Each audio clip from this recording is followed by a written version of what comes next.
नमस्कार दोस्तों अमृता और साहिर के बारे में बहुत सारी कहानियाँ हमने मिलकर आपस में बांट भी ली, किससे भी बांट लिए।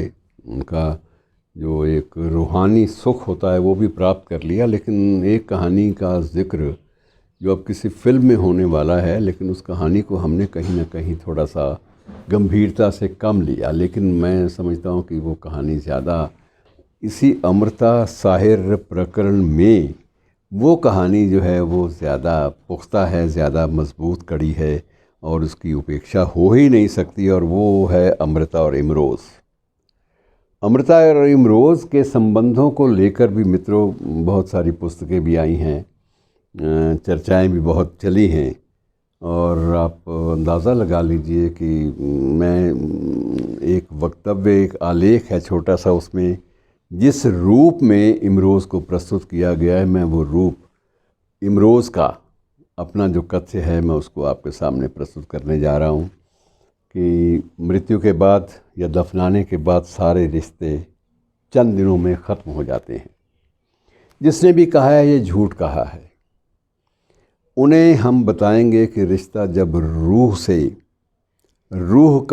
से जब रिश्ता होता है तो जिस्म भले ही राख हो जाए या दफन हो जाए, रूहानी रिश्ते ना कभी खाक होते हैं, ना दफन होते हैं, ना राख बनते हैं। वो कायम रहते हैं, उनकी खुशबू भी कायम रहती है।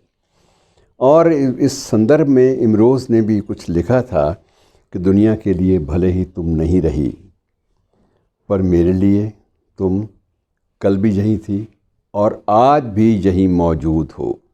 घर के हर हिस्से में तुम्हारी मौजूदगी का एहसास होता है।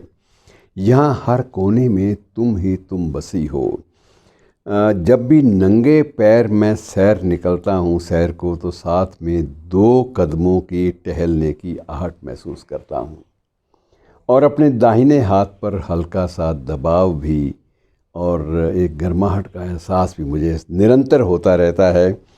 कभी कभी जब मैं ये उसके अपने भाव हैं कि कभी कभी मैं अल्लड़पन में स्कूटर लेकर निकल पड़ता हूँ, तब तुम्हारी उंगलियाँ मेरी पीठ पर आज भी वही नाम लिखती हैं और फिर आहिस्ते से तुम्हारे माथे का मेरी पीठ पर सहारा लेकर टिक जाना मुझे आज भी इतना सुकून देता है। मित्रों, आपको याद करा दूं कि अक्सर इमरोज़ ने भी कहा और अमृता ने भी कई बार स्वीकार किया कि मैं उसकी पीठ पर साहिर का नाम बार बार लिख देती थी।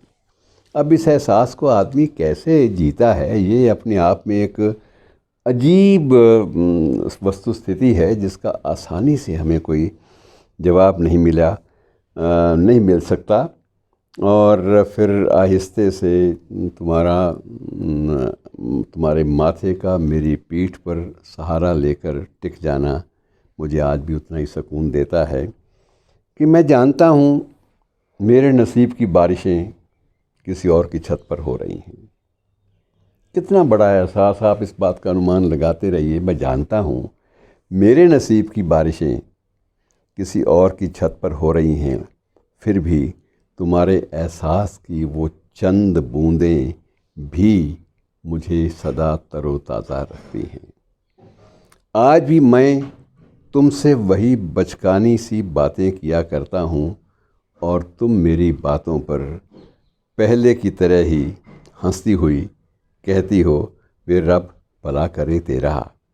मेरा आज भी वही जवाब होता है, भला तो मेरा तुमने कर दिया। रब ने तेरी सूरत में आकर मेरा भला कर दिया।